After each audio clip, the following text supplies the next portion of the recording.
Marjorie Kellen's knuckles were black with grease before the sun cleared the ridge. She was wrist-deep in the geothermal pump housing, and she was not looking at any of it. She was listening. The pump had been making a noise for 3 days, a high-frequency tick at the back of the third-stage impeller, half a tone sharper than it should be. And the diagnostic tablet the colony had requisitioned 6 months ago still had not arrived. So Marjorie listened. The tick lived at 1.2 seconds. Not the bearing. Bearing chatter was irregular, and this was rhythmic. She pressed her palm flat against the housing and felt the vibration travel up through bone into something older than thought. There. A microfracture in the secondary sleeve, 0.5 millimeter. She fished a curved pick from her apron pocket and worked it in without looking, feeling the catch and the give and the click as the sleeve seated. The tick stopped. Marjorie wiped her hands on the apron and addressed the pump the way she addressed everything she fixed. "It's just a loose screw, dear. Nothing to worry about." The pump ran on, indifferent to her reassurance, which was the kind of relationship Marjorie preferred. The colony of Redstone sat in a shallow valley between 2 ridges of red sandstone, a full light year from anyone who had ever cared about it. That was the point. Soft Exile, the paperwork had called it. The veterans of the Unification Wars, specifically the ones who had kept the war machine running rather than pulled triggers, had been settled here 23 years ago with a handshake and a mutual understanding. You did your part. Go be quiet somewhere. Most of them had. Mostly. Sarge Navarro walked the perimeter fence at 6:15 every morning, cane tapping the ground between posts. He stopped at the southeast corner where the wire had developed a slight sag, pulled it taut, and studied the horizon.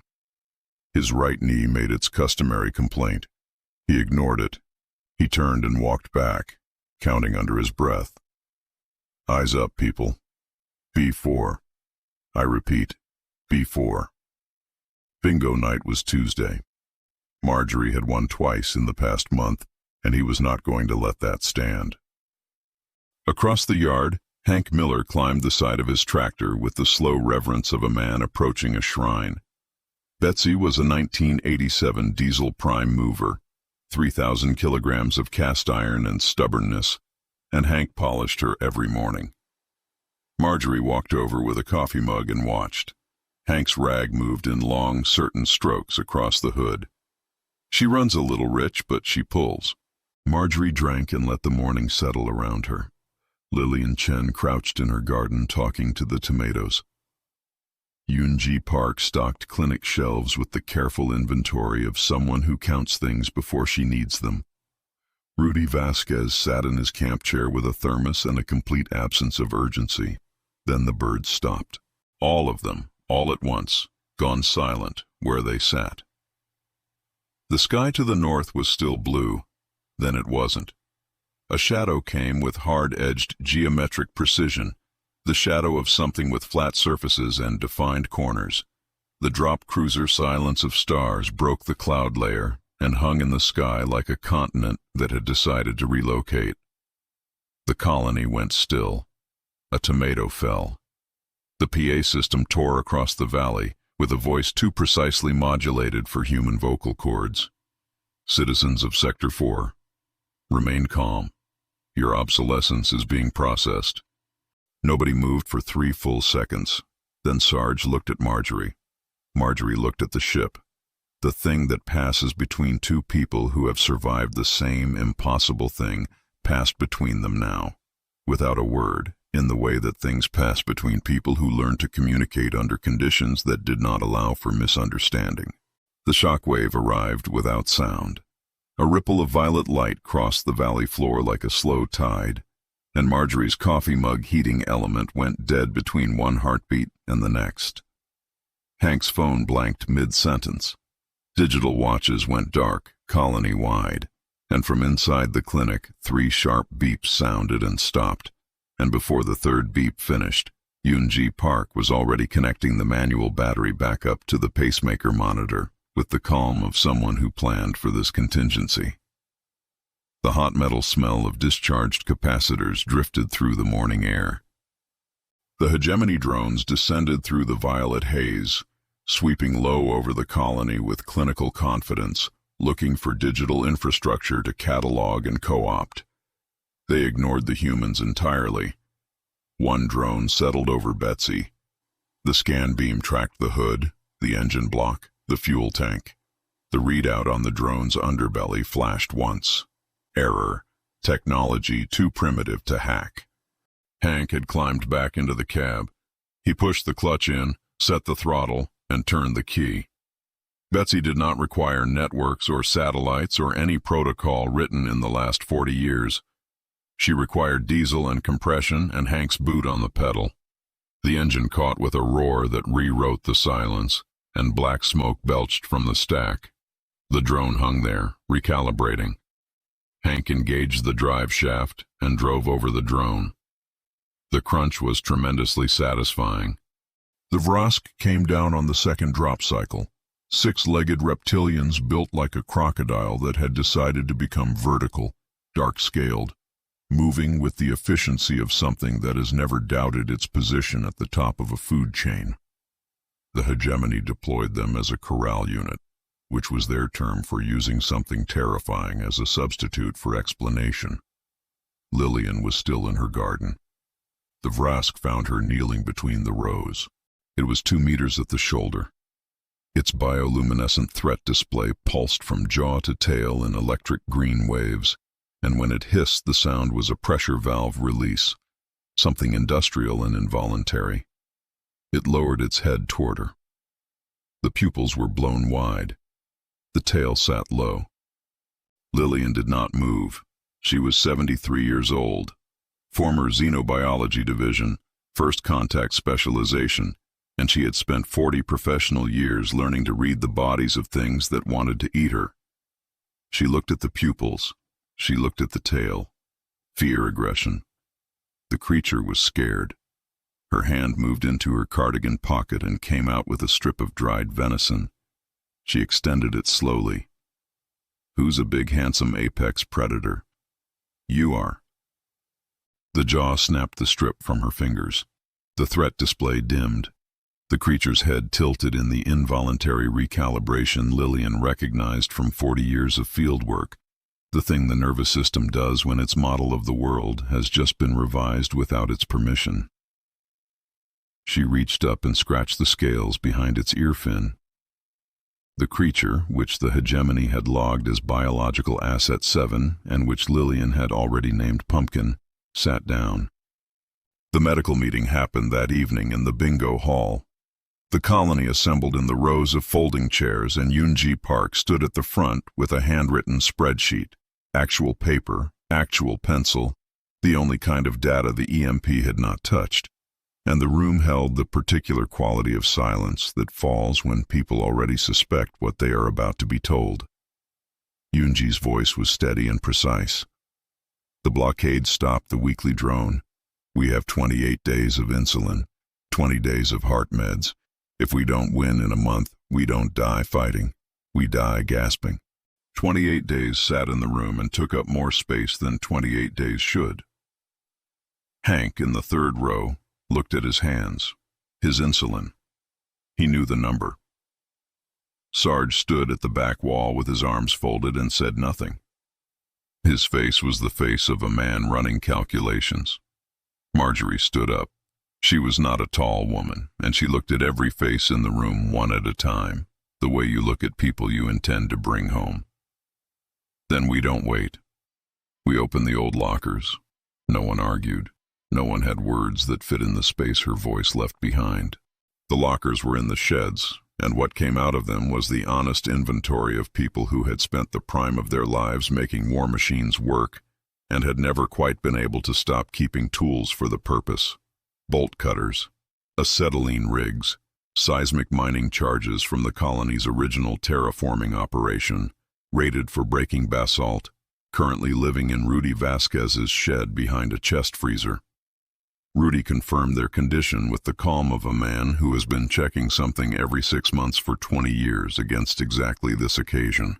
The planning happened on the floor of the bingo hall that night, and it was not the kind of planning that gets written down, because the people in the room had learned a long time ago that the best tactical record is the one the enemy cannot capture. Sarge laid it out in the language of movement and terrain. Marjorie laid it out in the language of load tolerances and kinetic force.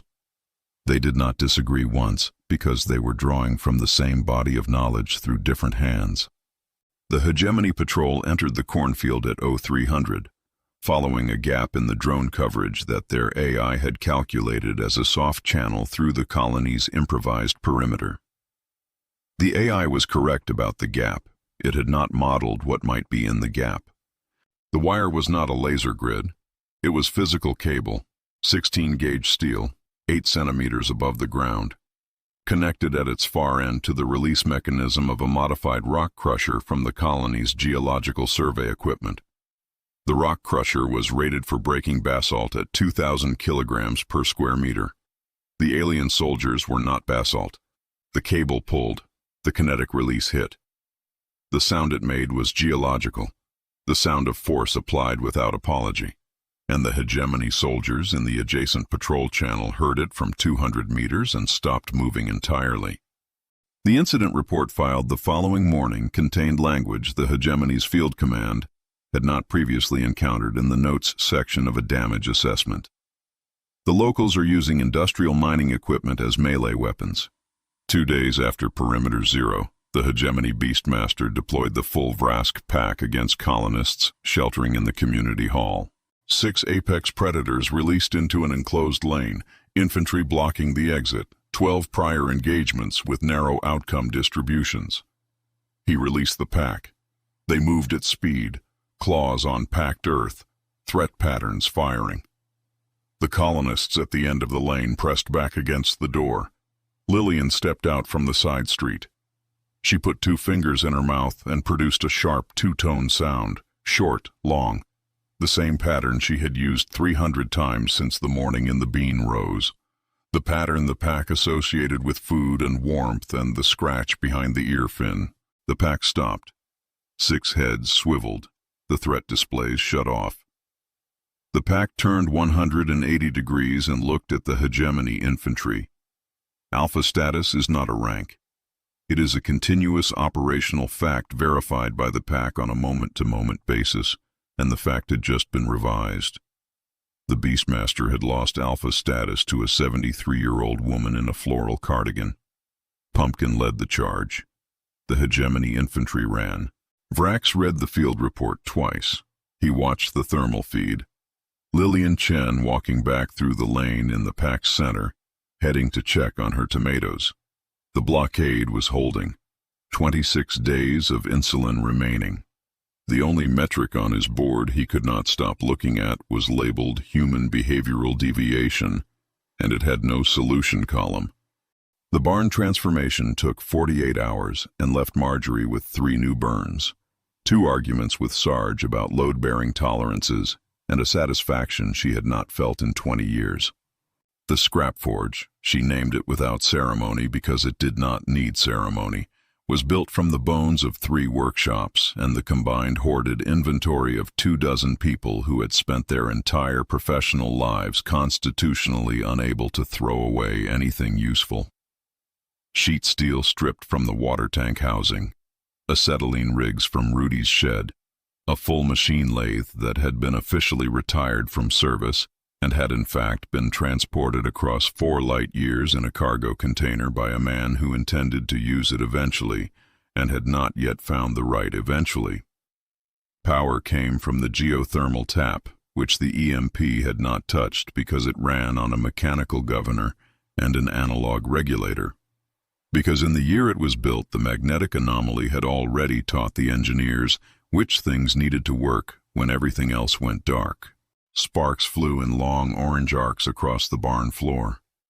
Hot metal smelled like purpose. A young colonist named Petra appeared at the workshop entrance while Marjorie was welding plate over a tractor's cab window. Marjorie's visor came up. "Why not use the captured alien weapons? We took 3 laser rifles off the first patrol."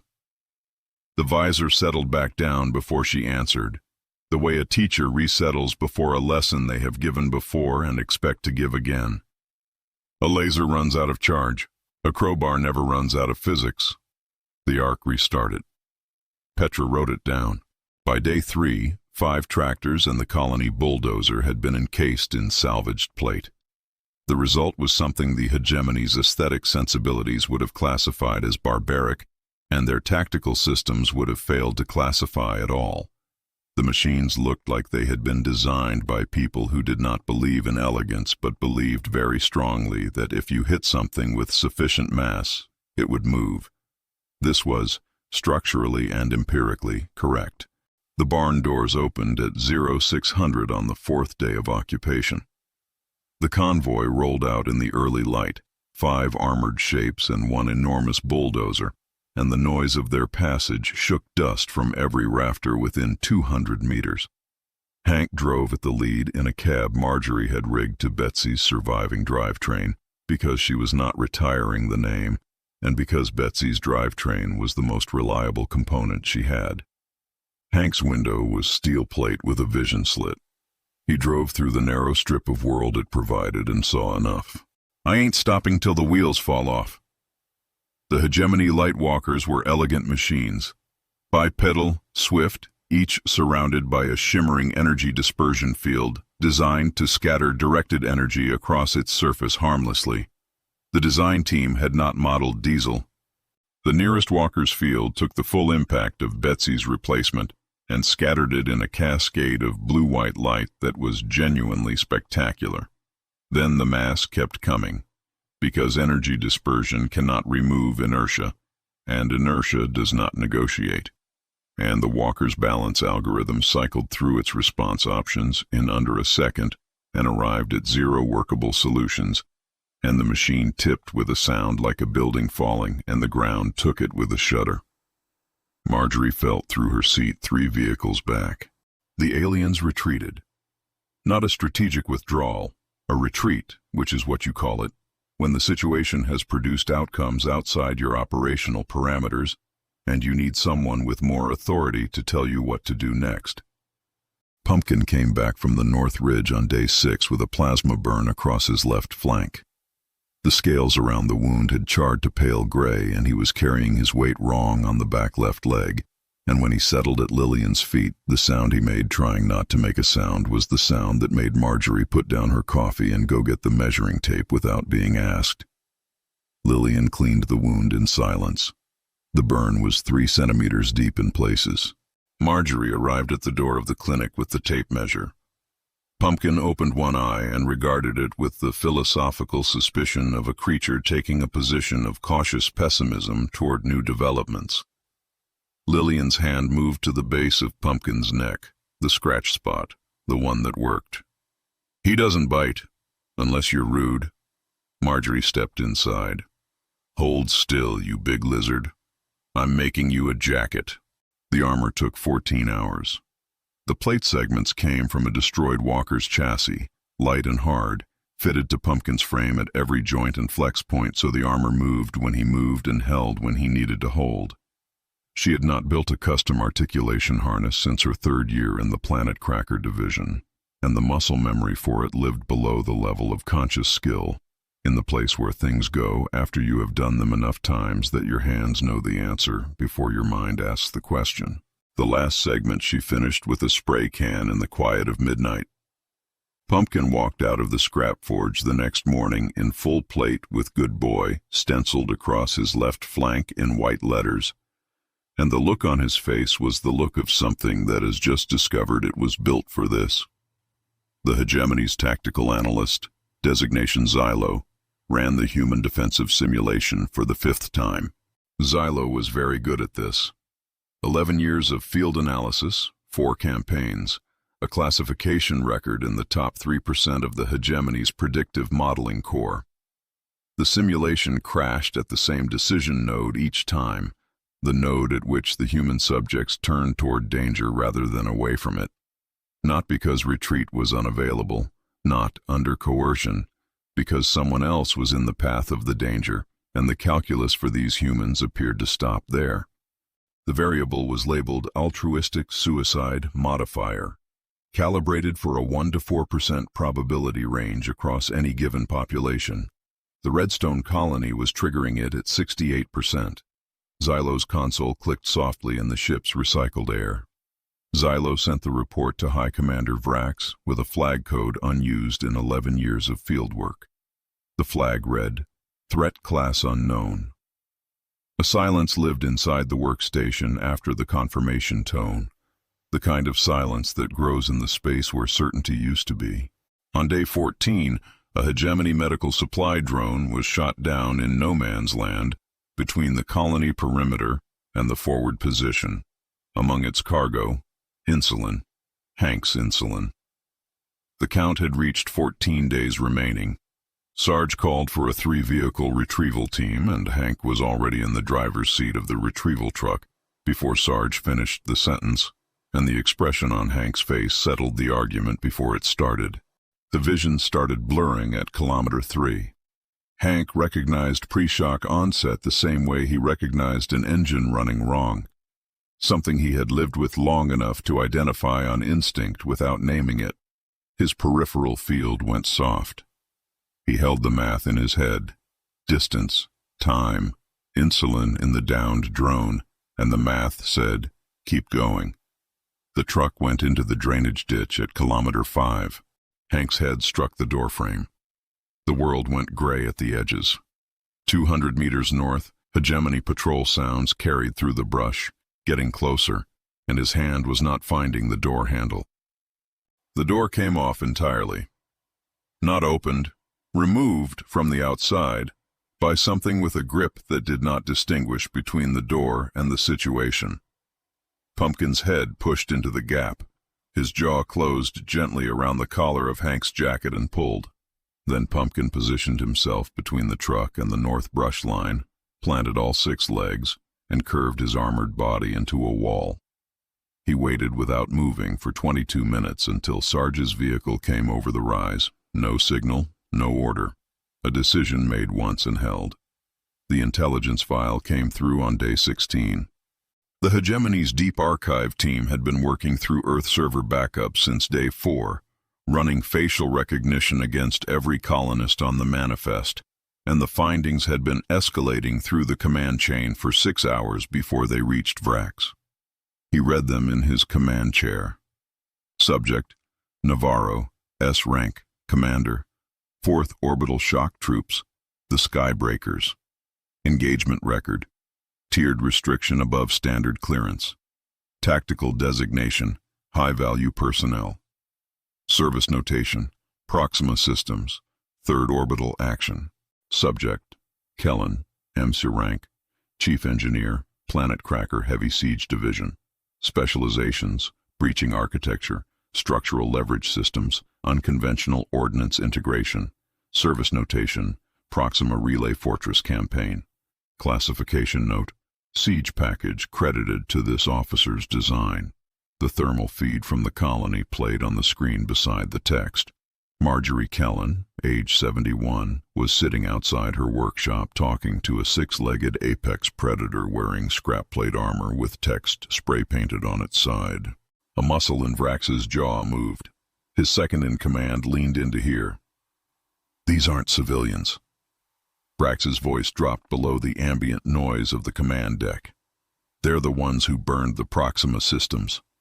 In the Hegemony's military education system, the Proxima systems were not a tactical case study. They were a consequence study, the kind that gets taught when a civilization needs its soldiers to understand what certain adversaries are capable of at full operational capacity. Vrax's second-in-command read the files himself and said nothing, and that silence had a quality in it that Vrax had not heard from that officer in 4 years of shared service. Marjorie connected the colony's emergency ham array to the Hegemony's local communications band on day 18. The connector was machined from Walker chassis stock in 40 minutes. The broadcast went to air at noon. No threats, no demands. Marjorie read her grandmother's oatmeal raisin cookie recipe in full. Baking time, 350 degrees, 12 to 15 minutes. Use real butter. And when the recipe was done, she read names. The names from that day's engagement.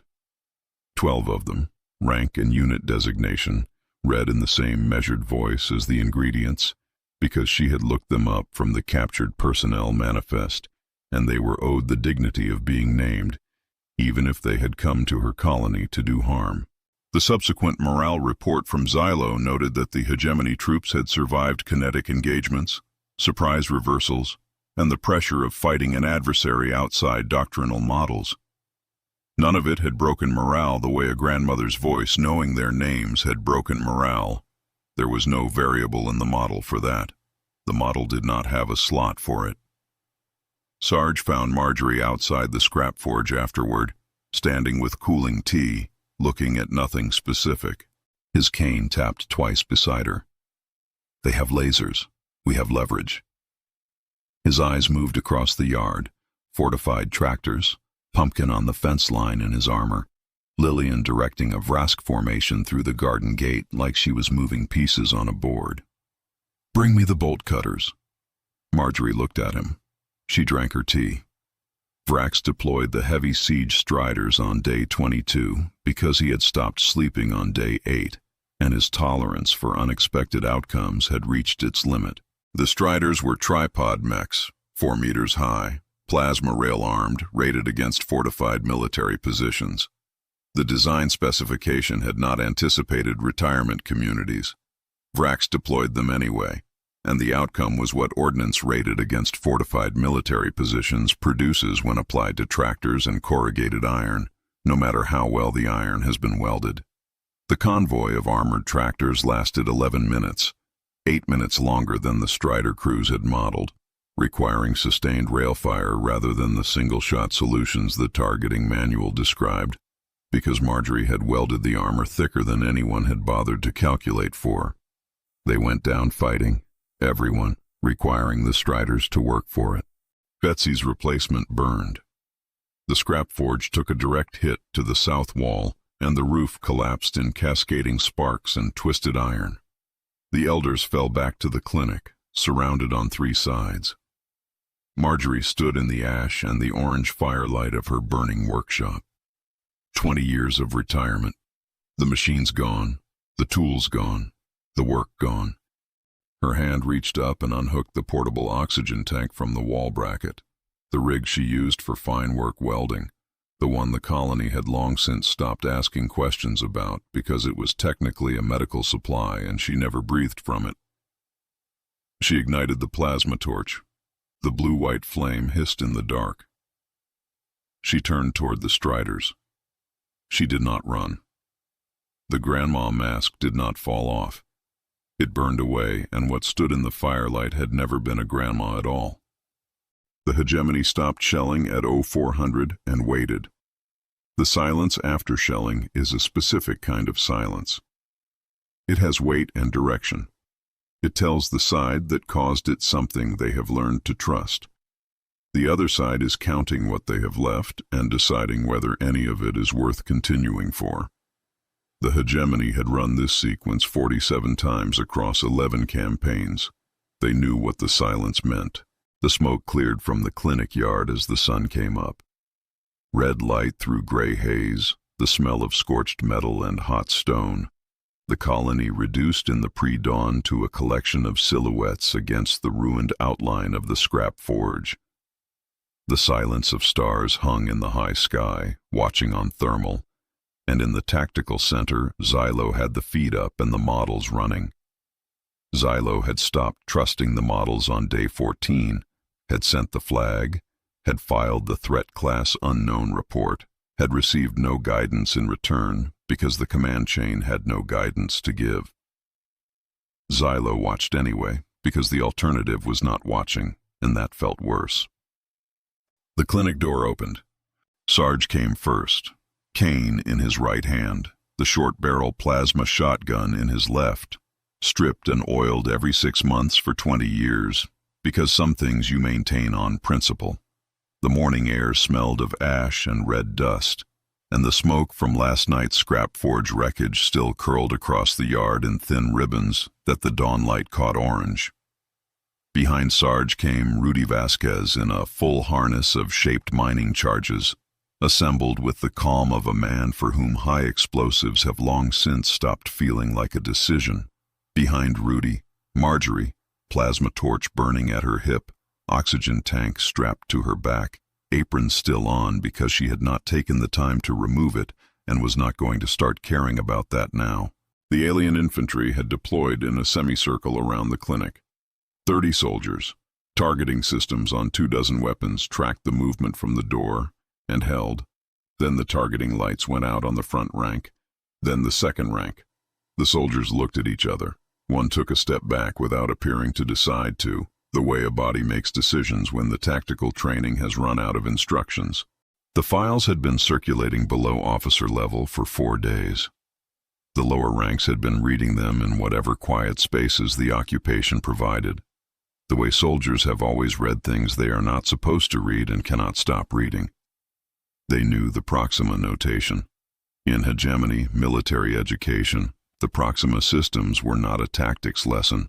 They were a consequence lesson, taught so a civilization's soldiers would understand what certain adversaries were capable of at full operational capacity. The people walking toward them were not at full operational capacity. They were 70-odd years old, armed with salvage and tools and mining charges, moving with the slight unevenness of people whose joints had opinions about weather systems. One of them was wearing an apron. The targeting lights were still out. The step back had happened, and the soldier who had taken it was not taking it back. Sarge walked until he was 15 meters from the nearest soldier. He stopped. His cane rested against the ground. He looked at the soldier, young, four-armed, wearing the specific expression of someone who is beginning to understand they are not the most dangerous thing present. The cane lifted and pointed like a finger extended in correction. "Son." The word landed like the first line of a very short briefing. "I was toppling governments before your species discovered gravity." The soldier's weapon dropped 3 degrees. His nervous system had received more information than his tactical training had equipped him to process and had begun deferring to older systems. What the infantry did not see was Marjorie. She was in the maintenance conduit beneath the Hegemony command node, which had been established in the colony's water treatment building. Reinforced walls, stable power tap, logical choice. The utility access was rated for personnel of maximum 40 kilograms. Marjorie was 63 kilograms, and she had been in tighter spaces than this during the Proxima campaign, and at least this one was not on fire. The negotiation with the crawlspace involved language she made a private note to keep away from Petra. She reached the splice point. The ozone smell of the Hegemony's insulation compound filled the narrow dark. The command node's secondary interface trunk ran behind a panel installed by someone who believed in maintenance access, which was a philosophical position she respected immediately. The panel came away. The wiring inside was not Earth standard, but wiring is wiring across every species that has ever used it, because it carries current and current follows physics, and physics does not take cultural preferences. She found the input trunk by function, not label function, stripped 2 leads with her field knife, and connected the device Yunji had handed her that morning. A flat rectangle the size of a hardcover book, Colony Medical Server uplink, with one instruction attached in Yunji's handwriting. Plug it in. It will do the rest. She plugged it in. She checked the connection twice, in the dark, by feel, because she had been checking connections twice for 50 years, and she was not going to stop now. It was right. The logic bomb was Yunji's idea, and Marjorie had respected it immediately, the way she always respected a solution that came from an unexpected direction and was obviously correct. The input to the Hegemony command AI was not tactical data. It was footage. Hank driving the retrieval truck past the point his body could sustain it because the insulin was there, and the math said keep going even when the math was wrong. Pumpkin armored and planted, 22 minutes in a drainage ditch in no man's land. Curled around an unconscious man because there was no signal and no order, and the decision had been made once, and held without relief. Lillian Chen walking into the space between the Vrask pack and the Hegemony soldiers, not to protect the soldiers exactly, but because a massacre was something she could prevent, and she was constitutionally unable to allow something she could prevent, and she had walked into that space before the thought of not walking into it had arrived. Yunji had written the prompt in the AI's own logical framework. Not an attack, a question. Calculate victory probability against a species that values legacy over life. The AI ran the calculation. The calculation did not complete. The recursion loop opened because you cannot calculate the defeat of an enemy that has already modeled its own defeat and continued operating, cannot assign a terminal threat response to a population that does not weight its own survival as the highest variable. The remaining variables, duty, relationship, the specific refusal to let the people you love die because you stopped, did not resolve into a number. They fed back into each other. They looped. They looped. The system produced no output because it had been designed by a civilization that believed all things ultimately chose survival, and it had just been asked to model something that had chosen something else 22 days in a row. System crash. The silence that followed had the specific quality of a very large machine that has just stopped making any noise at all. The effect was immediate and total. The siege striders powered down mid-step, hydraulics venting with a sound like a long exhalation, plasma systems going cold in sequence, targeting systems going dark. The force fields dropped. The drones lost command signal and descended into passive navigation mode, directionless, purposeless. The semicircle of infantry around the clinic watched their tactical overlay go blank. Lillian whistled. 2 tones, short-long. 7 Vrask rose from their positions in the fields and lanes, the original 6 from the Hegemony's pack plus 1 more that had decided Lillian's terms of employment were preferable, and moved at a pace that covered ground faster than it appeared to. Sit, stay, don't eat the prisoners. Lillian walked toward the infantry line with Pumpkin at her left and the pack fanning behind her, and what followed in the yard and streets and disabled Strider line was close-quarters chaos that the Hegemony infantry were not equipped for, not because they lacked capability, but because close-quarters chaos is a specific discipline that rewards decades of physical work in complex terrain, and the elders had been doing that work for 50 years. Sarge moved through the Strider line without unnecessary motion. Rudy detached and placed charges with the efficiency of someone for whom the action has become lower in his nervous system than thought. Pumpkin went through the command conduit entrance at a run because Lillian had pointed, and that was enough. Marjorie emerged from the crawl space and followed Sarge's line to the command bridge. The door was armored and locked. The lock required electrical power. The electrical power was gone. Sarge established his weight distribution and kicked at the structural weak point, because a locked door and a frame are 2 different problems and only one of them required a key. The frame lost, the door went in. High Commander Vrax stood at the far end of the bridge. The sidearm was in his hand. He looked at Sarge. He looked at the shotgun. He looked at Marjorie, at the apron, the plasma torch, the oxygen tank, the grease still present in the creases of her knuckles after 22 days of constant work, and something in his threat response calculation encountered the same recursion loop the AI had encountered. Because the woman in front of him was 71 years old and her workshop was ash, and she had come here anyway, and there was no variable for that. And more importantly, there was no variable for the fact that she did not look like someone who had come here to finish a war. She looked like someone who came here to correct an inconvenience. Those are different threat profiles. The training had not prepared him for the second one. Sarge raised his cane. Not the shotgun. The cane. He pointed it at Vrax the way you point at a specific item on a shelf. Not threatening, simply indicating the thing that is going to be dealt with. Vrax set the sidearm on the console. He sat down. The thermal feed from the satellite above picked up 30 Hegemony soldiers in the colony yard, seated in the morning light, and one Vrask sleeping in a patch of sun with his armored flank rising and falling, and made no tactical sense of any of it. Somewhere in the yard, a Vrask sneezed, and the sound of it was entirely undignified, and the morning kept going. The table was a folding one, the kind used for colony meetings and potluck dinners and bingo nights that had given Sarge 3 consecutive wins before Marjorie accused him of counting cards, which he had been. It was set up in the ruins of the scrap forge because Marjorie had chosen the location and nobody had proposed an alternative, and also because the ceiling was currently the sky, and she felt that gave the proceedings a certain unambiguous character. Marjorie sat across from High Commander Vrax of the Hegemony Expeditionary Fleet. She was wearing the apron. She put on her reading glasses, the ones with the scratch on the left lens from a Sparks incident in the second year, the ones she had not replaced because they worked, and she opened a spiral-bound notebook. The notebook contained a comprehensive accounting.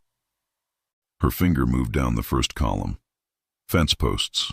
The North Field perimeter had 42 fence posts prior to occupation. It currently has 11. Post materials, installation labor at original build, 30 years of maintenance cost. She wrote a number and let Vrax's translator process it. 1 tractor, complete loss. I'll itemize the components separately. Drivetrain, engine assembly, cab housing, custom modifications. She turned a page. Cornfield, East Lot.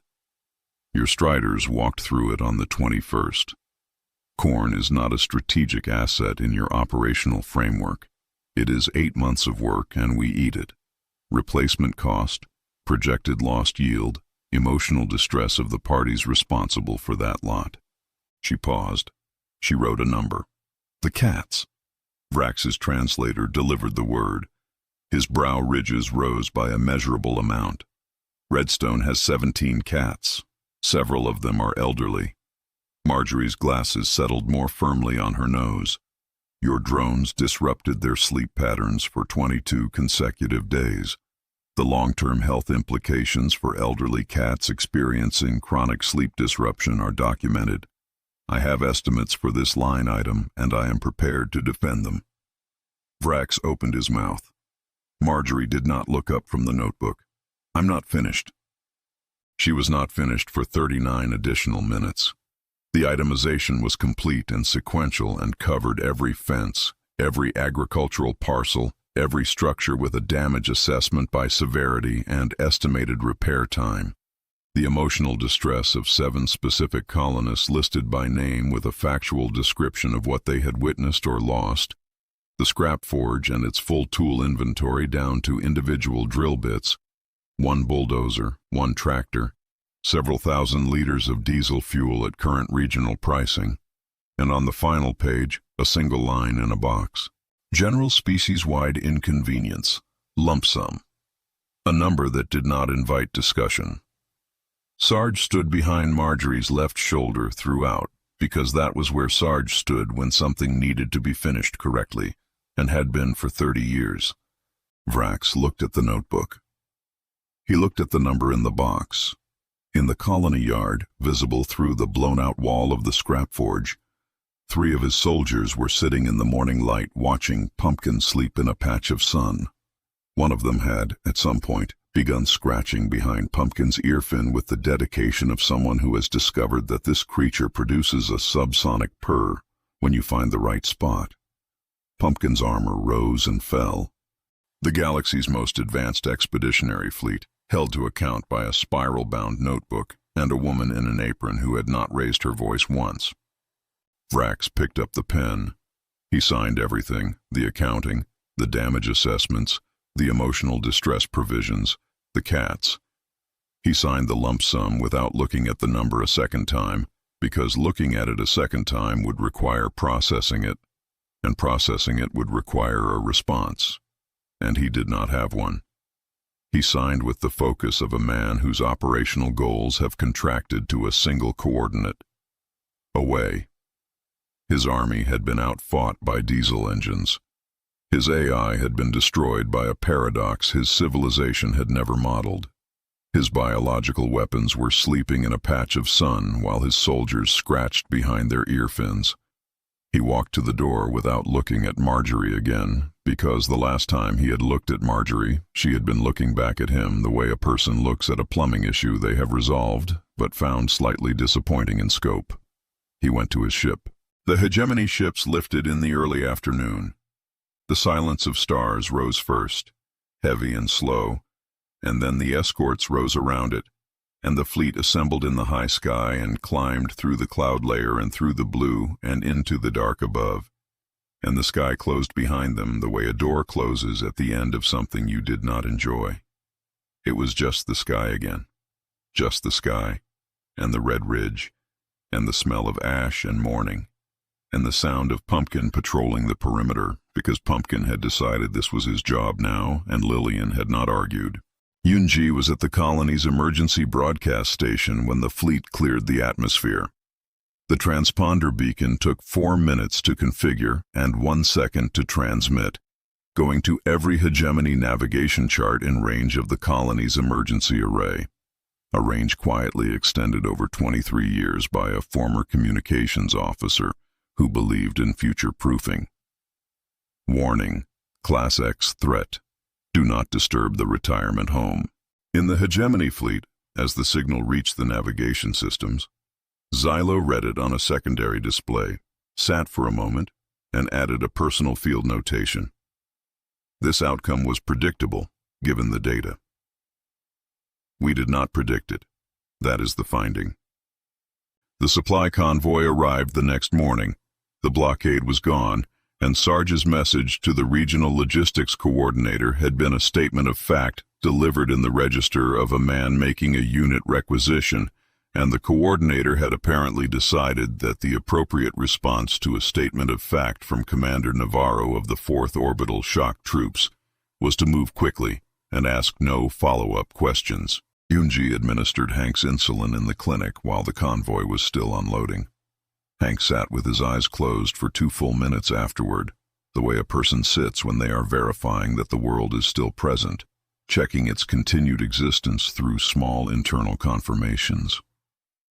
The insulin moved through him and the gray left the edges of everything. Then he stood up, because sitting was not his preference when there was a BBQ. Marjorie had the portable grill running since noon. The smell of it moved through the colony yard in the warm afternoon. Grilling meat and something Lillian had brought from her garden, herbs or flowers, something that turned the ordinary smell of a BBQ into something specific to this place. Sarge had distributed something cold and dark from the emergency stores without acknowledging that distribution from emergency stores for social purposes was not strictly by the book, and nobody raised the issue. Hank came out into the yard and looked at the assembled colony. Sarge at the grill arguing with Marjorie about optimal burger temperature. Lillian cross-legged on the ground with Pumpkin's armored head in her lap. Rudy in his camp chair with his thermos. Yunji on the clinic steps with her handwritten spreadsheet finally closed. Petra and the younger colonists mixed in among the older ones, without the distinction mattering the way it stops mattering, after you have been through the same thing together.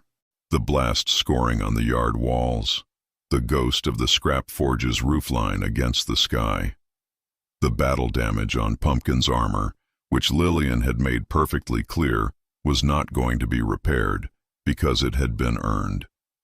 Good boy, still white on his flank. Hank raised his bottle, and the voice that came out of him was the voice of a man choosing, consciously and specifically, to step back from the weight of what had nearly happened and plant his feet in the fact that it hadn't. Anyone want a burger? Rare, like my temper. The laughter came from 6 directions at once, the real kind. The kind that happens when people stop carrying something they have been carrying for a while. Pumpkin lifted his head at the sound, decided it was not a threat, and put it back down on Lillian's knee. The rebuild started the morning after.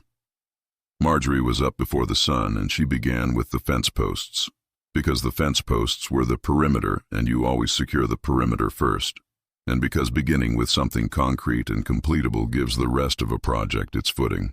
Sarge walked the line while she drove posts, Kane tapping the red earth, checking each one as she said it. They did not talk much. They did not need to. The scrap forge would take months. The east field needed replanting. Some tools were simply gone, and she had already written the list from memory. Not because she expected compensation, though the treaty covered it, but because she did not lose inventory without a count. None of this was surprising, and none of it was beyond the capability of people who had spent the better part of their lives making things functional in conditions designed to make things fail. That was the thing that would not appear in the Hegemony's after-action report. Not the diesel engines, not the mining charges, not the logic bomb. The fact that the people on this planet woke up the morning after everything burned and went to get the fence posts. That evening, after the work was done and the food was eaten and the colony had gone to sleep in ones and twos, Marjorie sat on the bench outside the clinic. The bench had survived everything. The Striders had not bothered with benches, and the night was cool and clear, and the stars were out across the full width of the valley sky without the shadow of a cruiser across any of them, which was how they were supposed to be, and how she intended them to stay. She looked up, not scanning, not calculating threat vectors or checking the horizon for geometric shadows, just looking, the way you look at something that has been complicated for a long time and is, tonight, only itself. Fix what's broken, protect who needs protecting, and never throw away a bolt. She went inside. Somewhere in the dark of the yard, Pumpkin shifted in his sleep, and the scrap plate armor settled against the warm ground with a sound like a door closing. They came for the weak. They found the ones who survived the impossible. And now they know why we retired.